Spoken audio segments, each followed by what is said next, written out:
Miss rebels.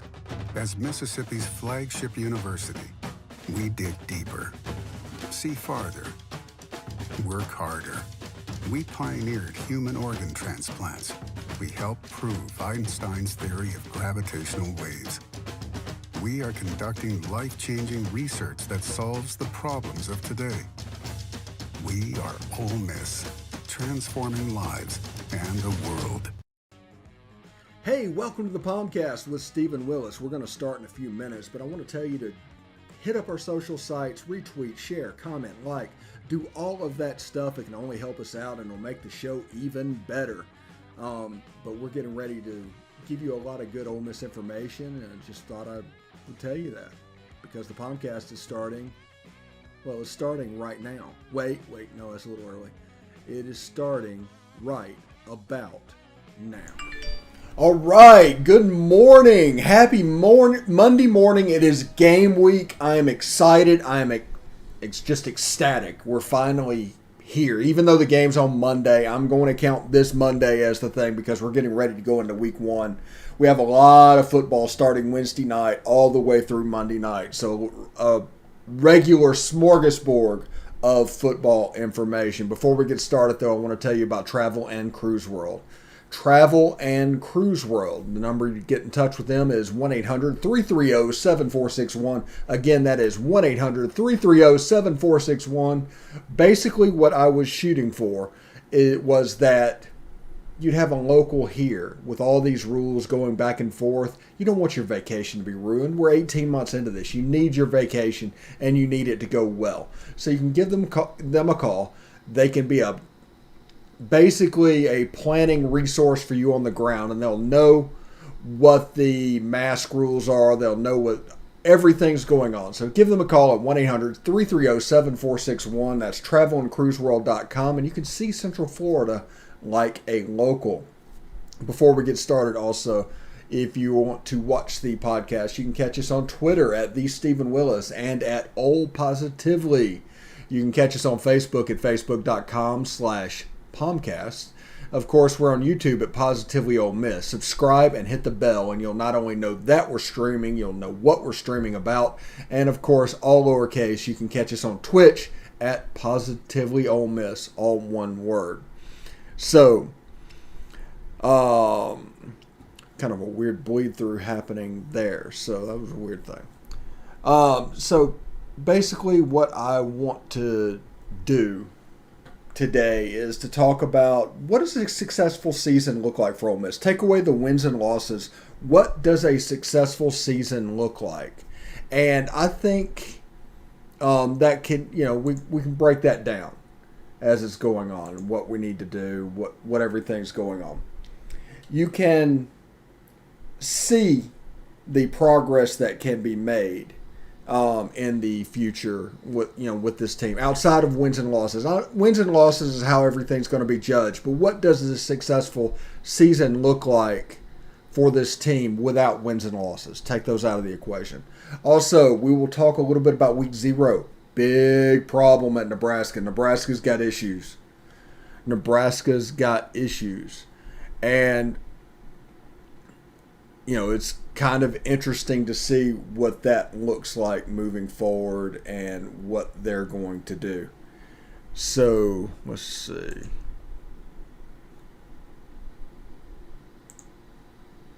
That's weird. I got audio bleeding in from stuff I'm not even covering, so that's interesting. So I don't know what's going on. That must be a restream issue because it doesn't look like any type of a me issue at this point. So, I know what the problem is. Okay. Just 1 second. Okay. Pause that. Yeah, that's what's going on. Yeah, sorry about that. I'm going to close that down and move on about the show. And then we're going to talk about the week 0 stuff, the Nebraska stuff. There's some stuff I'm kind of interesting in talking about, and a lot is going on up there that reminds me of Ole Miss when Ed Orgeron was there. Also, in the second segment, we're going to do week 1 lines. I know everybody's looking forward to that. We'll talk about the individual matchups, the games I'm looking forward to, outside of Ole Miss and Louisville, of course. But It will be interesting to say. There's a couple of lines out there that are huge. I get that the teams they're playing are not good, but that is kind of scary. And also, there's a kind of a trend of huge lines going on teams that have to replace a quarterback. You don't know what that quarterback's going to do. The assumption is they're just going to pick up and go. But that first game, ask Jeremy Johnson, can be a bear. So that is what we're looking at today. So I'm pretty excited about that. And let's see. Do this real quick. All right. So what does a successful season look like for Ole Miss? Well, first of all, the offense needs to be as elite as is expected. Everybody thinks the offense is going to be great. The offense needs to be great. That is the major component in this defense accomplishing what we want, is the offense being great. A lot of people might say that's a lot of pressure on a group of college-age kids, and I don't disagree with that.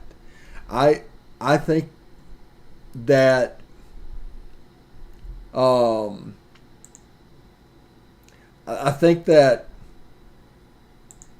everybody going on, it means a lot that the offense is good. It's a lot of pressure. They need to be elite. They just do. For a season to be what we consider successful, it does require them to be elite.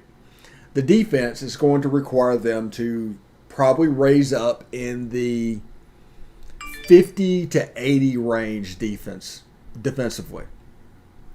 And doing so will allow us to, perform at a very, very high level. And so much so we could be talking about access bowls at the end of the season. Now, like I said, I'm not getting into wins and losses necessarily here, but it is important to know that if Ole Miss's defense is between 50 and 80, that win total is probably between 9 and 10. Period. Because that offense is so elite. And so that is assuming the offense is going to be as elite as we think it's going to be. And that is absolutely fine. If it goes down a little bit, nobody would think anything of it, because you lose Elijah Moore, you lose Kenny Yeboah, you lose Royce Newman. Those are big pieces on all three of those position groups. Those are rooms that have their work cut out for them to fill their needs, fill what's going on behind the scenes. So, tight end wise, everybody is talking about, who's going to replace Kenny Yeboah? Is it going to be Chase Rogers? Is it going to be 7 months after the injury, Casey Kelly? I don't know about that one. Is it going to be Hudson Wolf? Everybody's rooting for Hudson Wolf.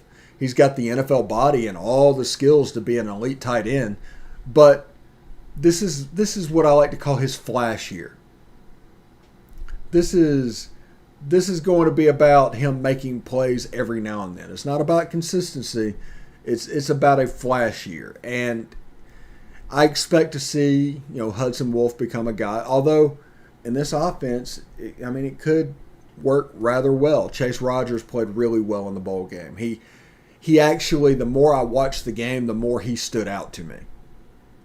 He's not a guy that is going to be in your face. He's not a guy, anything like that with his performance. He's not going to do that.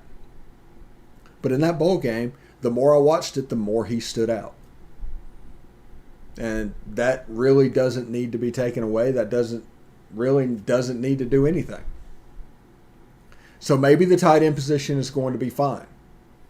Who knows? With him taking the mantle of the lead and Hudson Wolf flashing behind him, maybe that position's where it needs to be.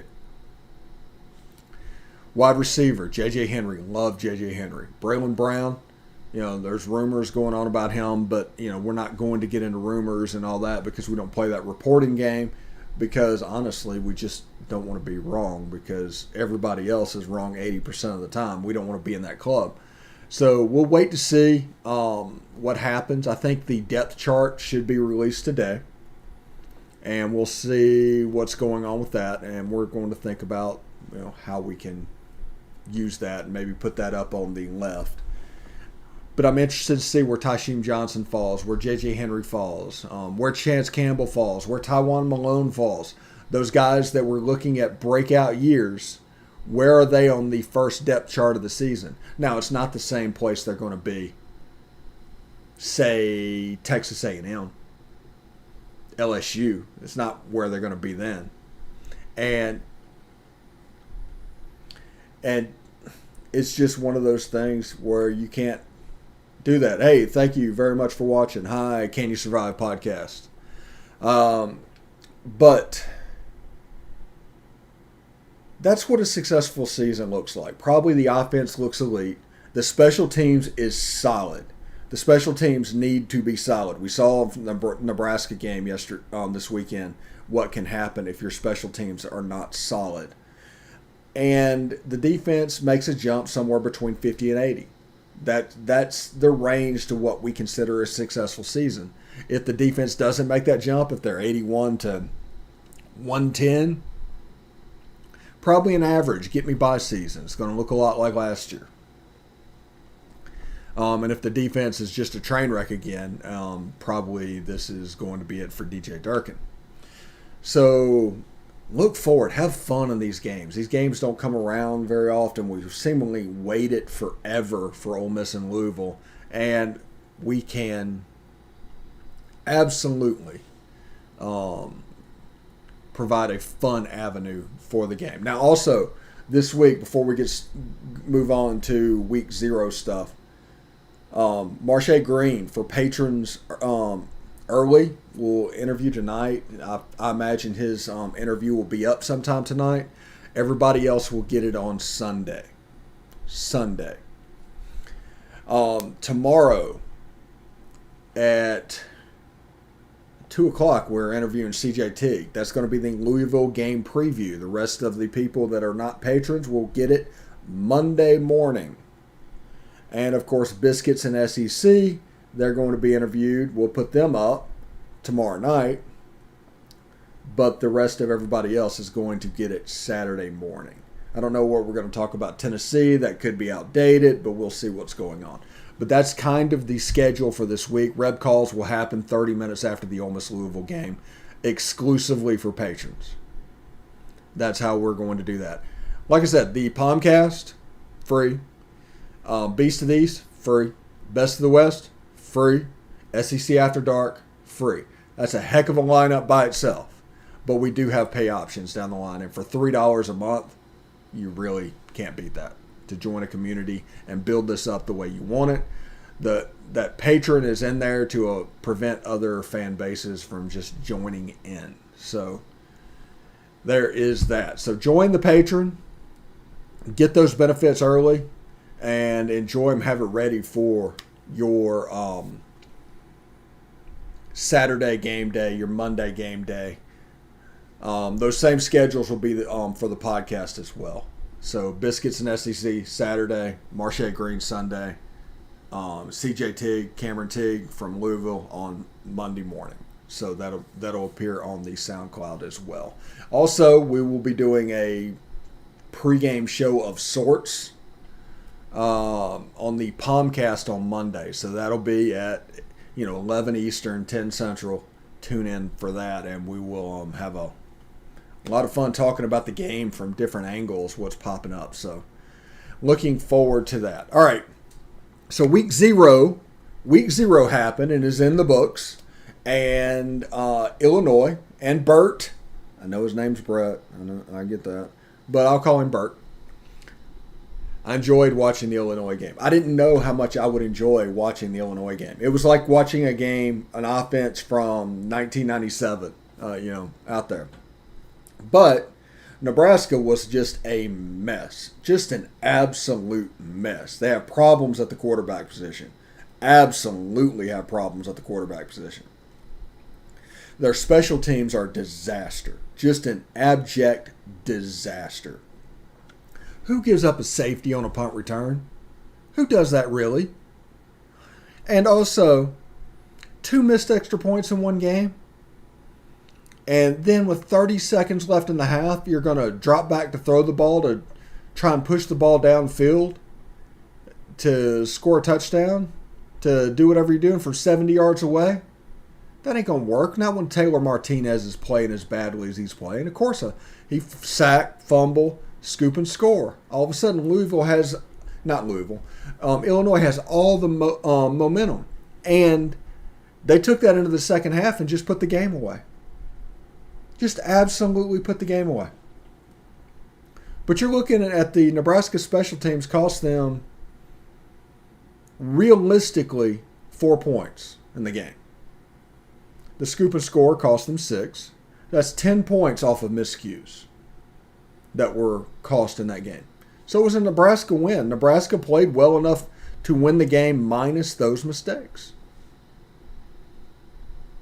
It's an unreal principle when I look at it, and I don't know exactly how I feel about it, but Nebraska's got problems, man. All kind of problems. We are going to take a short break. When we come back, we'll do lines for week 1. All that stuff, we're going to pop up and talk about it, the games we're looking forward to, and I hope you stick around. We'll be right back.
All right, welcome back to the POMcast. I'm your host, Stephen Willis. We're having a good time here. What's going on? Chad Smith's Ole Miss baseball program podcast. I think it's Backward K's, Beer Showers, something like that. What's going on? I have it posted up in the first part of the show, but go give them a listen. They do a good job, and they're trying to do Ole Miss baseball year-round, and that's not necessarily my cup of tea, but that is going to be somebody's cup of tea, and, should be pretty good to see what's going on. Also, tonight, I haven't heard directly what's going on, but I think no Beast of the East tonight because one of our co-hosts has COVID. And now me and Corey doing the show, I could pinch hit for it and do all that. But it'd basically be the same content as SEC After Dark, and we definitely want to say that for SEC After Dark because that is probably the best show on the channel at the moment. So we definitely want to do that Wednesday night anyway. So just keep in mind what's going on. Beast of the East may happen tonight. Who knows? But it might not. So just be wary of that. Again, tonight, if you're a patron, Marche Green. Tomorrow, if you're a patron, you'll get CJT, Cameron Teague, and Biscuits and SEC. So that's a pretty good thing early in the week. If not, you're going to have, there'll be pregame shows for the ball game. So that'll be a lot of fun. So, Ole Miss versus Louisville. Ole Miss is currently like a 9.5 point favorite. And let's see.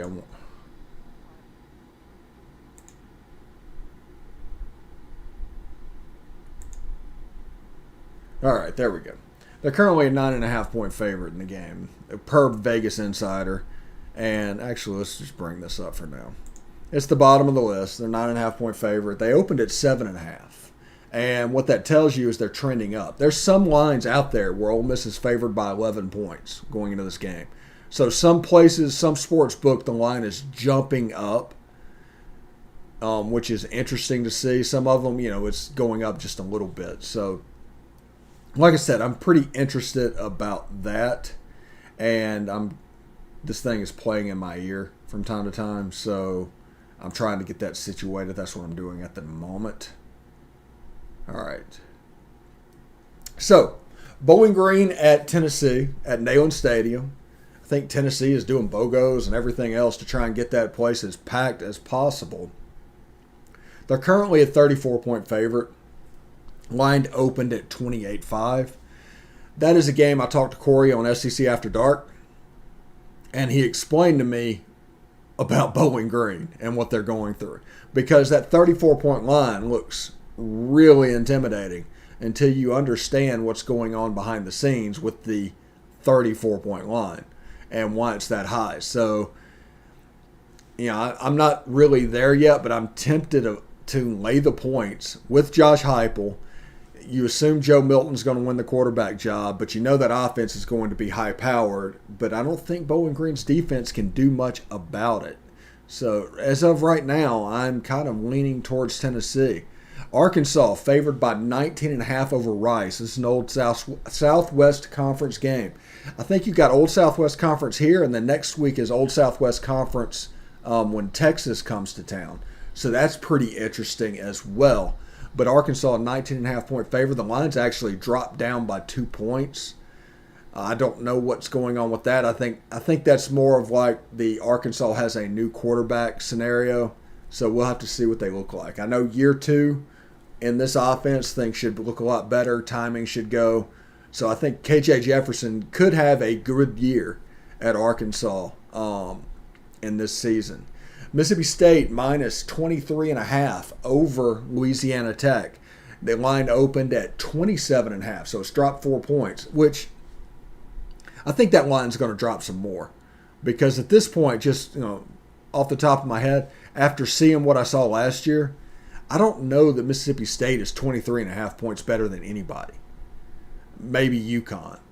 But it would be interesting to see what it looks like. But right now, I'm tempted to take the points and Louisiana Tech. One of the game of the weeks in Charlotte, Clemson is a 3-point favorite over Georgia. It was a 4-point favorite. And this will be the first test where we can see if Kirby Smart takes his thumb off of the offense and just kind of turns them loose. If they do, I like Georgia in this game. I will take Georgia in the points all day, and we'll see what's going on. LSU, UCLA. LSU a 3.5-point favorite. Everybody knows what's going on in Louisiana right now. I feel just absolutely terribly for them, and I hope everybody is all right. But that kind of turmoil so early in the game week is going to throw off preparation. UCLA looked really good Saturday against Hawaii. They just took their feet completely off the gas in the second half. And in that game, I'm probably going to take UCLA in the points. And LSU at minus 3.5. It's basically almost a pick 'em as it is. But it'll be interesting to see. If it was played on a neutral field, it would be like LSU minus a touchdown or something like that. UCLA's crowd last week wasn't great. We'll see what it looks like. They're offering basically free tickets to get in. I'm curious what that looks like. That's a 100,000 seat stadium, so if you have 20,000 in it, the place looks just absolutely empty. Alabama minus 18.5. It opened at minus 17.5, so it's gone up a little bit. Over Miami. This is a scary game. Now, I'm not saying that Alabama's not talented. That's not what I'm saying. I'm not saying that Miami has a chance to beat them. I think this is a scary game because Alabama's replacing a quarterback, a running back, and essentially their whole wide receiver core, and their tight end weapon obviously has been a mess during camp. If you have Nick Saban coming out with the "this ain't a democracy" stance in fall camp. So I'm curious to see what they look like. And don't forget, our offensive coordinator is Bill O'Brien, who's most famous for trading away DeAndre Hopkins for a third-string running back. So that game has the potential to be scary. Now, Alabama has the talent to win this game. I don't know if they have the talent to win it by 3 touchdowns.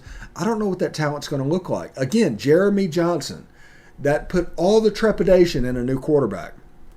Jeremy Johnson, because Bryce Young can come out and absolutely struggle and just throw a wrench into all of Alabama's plans this year. And in doing so, makes everything harder to predict going forward. Now, Alabama's going to get right. They have more 4 and 5 stars than anybody in the country. They're going to get right. I just don't know if they're going to be right from the jump. It might be a first half that's pretty scary for Alabama Saturday. That's in Atlanta. That's the first game of the Chick-fil-A game, in which we'll talk about the Ole Miss game in a little bit. Florida, 24.5 over FAU. It opened at 24.5. Kind of is where it is. I think you're going to see Florida run the old school Mississippi State Dan Mullen offense. I think Emory Jones is going to excel in that. And I think you're going to see them try to run the ball. They have big guys on the outside. I see what they're trying to build. FAU is going to start N'Kosi Perry, who started at Miami as a freshman, if you might remember, before De'Aaron King came into town. So they're going to be talented on that side of the ball as well. But I think Florida has too many horses for FAU, and we'll cover that 24.5 pretty handily. Kentucky, 29.5 over Louisiana Monroe. Opened at 28.5, so it's gone up a little bit. Kentucky has supposedly discovered the forward pass. I don't know what Will Levis is going to do. I don't know how he's going to look. I don't know if they're going to lean on the run. I don't know what it's going to look like. This is an awfully big line when there's that many questions of not knowing how it's going to look.